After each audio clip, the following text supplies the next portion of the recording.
Now, some challenges for you. Jot these down. I'm going to go through them very quickly now as we rush to a conclusion here in about 13 minutes.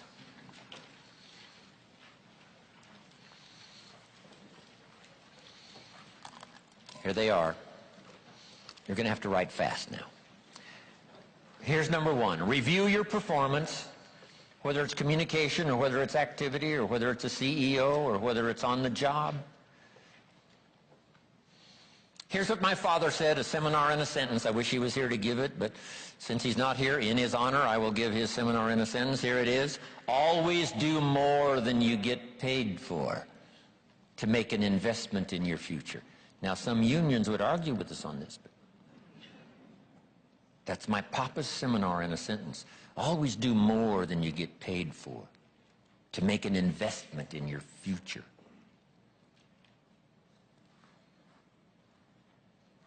My father was so unique. Papa said if it's raining, you can't fix the roof. If it isn't raining, it doesn't need to be fixed.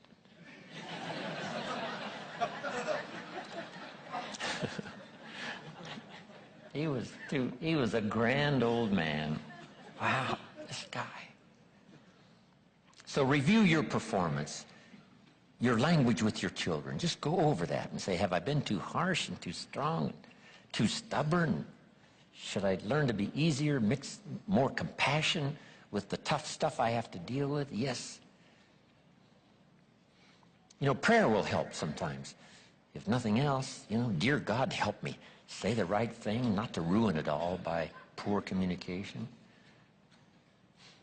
Here's the next on my list. Face your fears.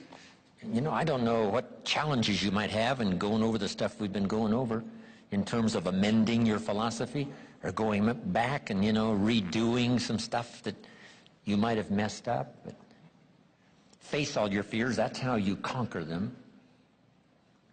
Don't dismiss them. Just face them. Say, here's what I'm afraid of. I wonder what I could do to change that. Here's the next one. Exercise your willpower to change direction. You don't have to keep doing what you've done the last 6 years if it's not yielding you the benefits you want. In the seminar I do for Jerry, my mentor helped me to review the last 6 years so I wouldn't repeat those errors the next 6. See, if you're a goose, you have no choice to do the next 6 like you did the last 6. But if you're not a goose, here's what you can do. Pick a new destination and start going that way. You say, well, I've done this for the last 2 years. I'll probably have to do it another 2. And the answer is no, not in a million years. Now, you can change one little degree at a time, or if you want to, you can revolutionize the whole thing. Who says you couldn't revolutionize the whole thing in a week's time and start a brand new direction that will most assuredly help you arrive in a brand new place a year from now, 3 years from now? No telling 5 years from now where you could arrive. Use your willpower to start the process. Just willpower to change a little or change a lot. Anybody can change. You don't have to repeat last year. Clean up the errors. Invest it now in the next year. Watch it make the difference. Here's the next one that's important. Parents have to do it. We ask our kids to do it, but we've got to do it. Admit your mistakes.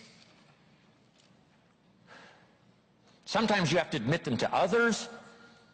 Here's some of the best words in the English language. I'm sorry.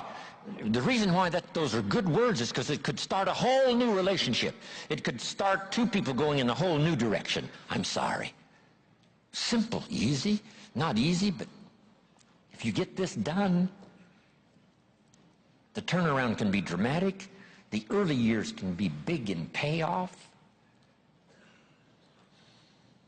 And here's the big one. Admit your mistakes to yourself. You don't have to babble about them to everybody in the neighborhood. But it doesn't hurt to sit down and have a conversation with yourself and say, there's no use kidding myself. Here's where I really am. I've got pennies in my pocket and I got nothing in the bank. That's what I said after the Girl Scout left my door. I had a conversation with myself. And I said, I don't want this to happen anymore. Next, refine your goals. I don't know what ambitions you've had up until now, but this weekend would be a good time to start the process. We're going to talk about our goals workshop before our session is over this weekend. Maybe that will help stimulate you to set some higher goals, reach for some higher purpose, go for something beyond what you thought you could do. By the time this weekend's over, you might double, triple, quadruple the amount of goals, purpose, all the things you think you can accomplish. You could multiply that by 10 by the time we finish here on Sunday. Here's the next one, believe in yourself. Yes, you got to believe in God, and you got to believe in the community, and you've got to believe in the possibilities. You've got to believe in the economy. You've got to believe that tomorrow can be better than today. But here's the big one, believe in yourself. There isn't a skill you can't learn. There isn't a discipline you can't try. There isn't a class you couldn't take. There isn't a book you couldn't read. If it's written in some other language, you just get it translated and read it. Here's the next one. Ask for wisdom. This is communication of the highest source. Ask for wisdom. Ask for wisdom that creates answers. Ask for the wisdom that creates faith to believe things are possible.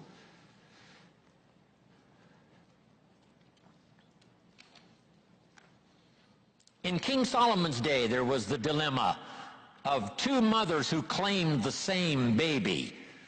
And the question was, whose baby is this? This mother says, it's mine. The other mother says, no, it's mine. Solomon said, bring me the baby. They brought him the baby, and he raised the sword. He said, I'm going to cut this baby in half and give one half to this mother and one half to this mother. And as he raised his sword, sobbingly, the real mother said, no, no, no, don't cut the baby in half. Give it to her, who was not the real mother. Solomon says, now I know who's the real mother. See, that is so wise. And the moment was such drama. But Solomon, the wisest of the wise, knew what to do to settle the deal. Ask for wisdom to deal with the challenges of today and tomorrow, to deal with the challenges your family brings you. Don't wish it was easier. Wish you were better. Here's the next one. Conserve your time.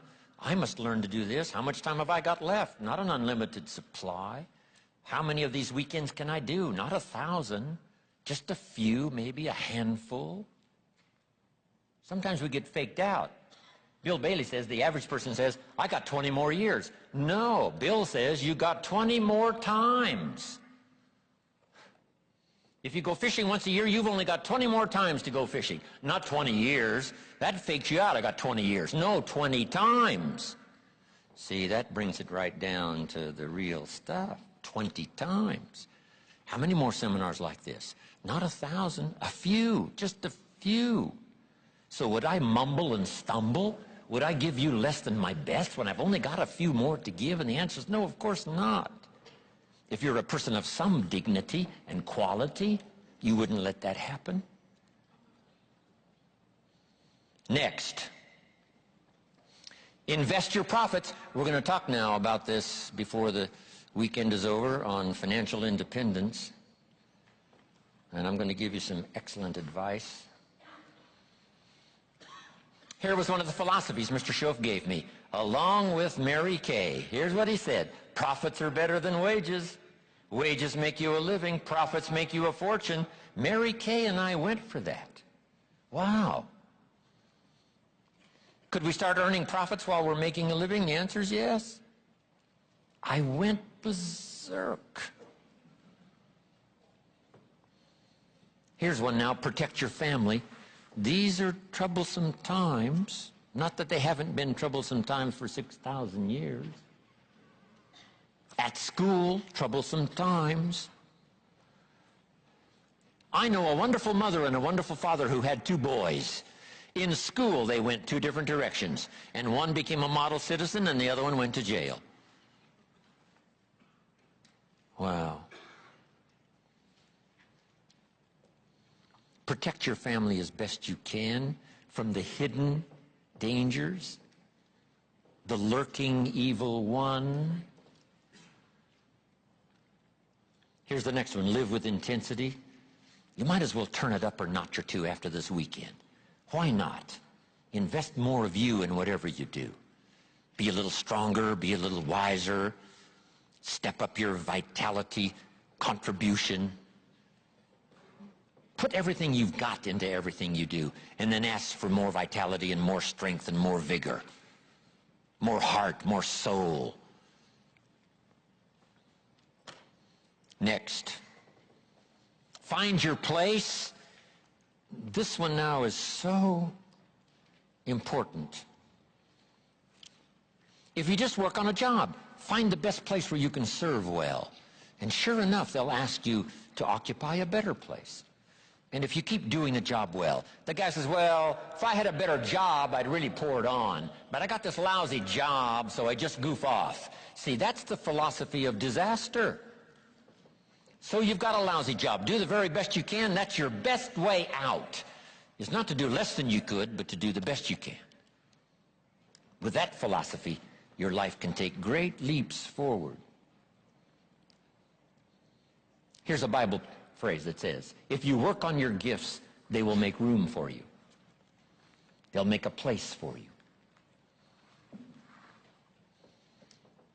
Here's the next one. Demand integrity from yourself. You can't demand integrity from someone else. Integrity is like loyalty. You can't demand it of someone else. You can only demand it of yourself. Be the best example of loyalty, and you'll get some loyal followers. Be the best example of integrity, and you'll have people surround you that have integrity. Lead the way. Next, welcome the disciplines. Can't give you much better advice than that, because disciplines create the reality. Disciplines build bridges, build cities. Disciplines, a well-disciplined activity creates abundance, creates uniqueness, productivity. Next, fight for what's right. It's a fight we're in. The storyteller says, and there was great war in heaven. Wow, you mean way back there? Yes. 1/3 of the angels conspired. I asked Bill Bailey, how long do you suppose it took 1/3 of these angels to get together? Did they conduct meetings? I don't know. Bailey says the storyteller doesn't say. I said, then we're supposed to use our imagination. I don't know. It does say finally the great war occurred, and the 2/3 prevailed and the 1/3 lost. One of the writers of later scripture, here's what he said, I fought a good fight. See, that's extraordinary to be able to say. I fought for my kids, and I fought for what was right, and I fought for my good health, and I fought to protect my company, and I fought for a good career that would bless my family. I fought a good fight. It's good to fight. The encroachment. Opposites are in conflict, and we're in the middle. And if you want something valuable, you got to fight for it. Then this writer also said, not only have I fought a good fight, and I'll finish with this, and I got a much longer list, but maybe I can cover these at another time. He said, I fought a good fight, and I kept the faith. See, that's the deal. Keep faith with your family. Fight like crazy and keep faith.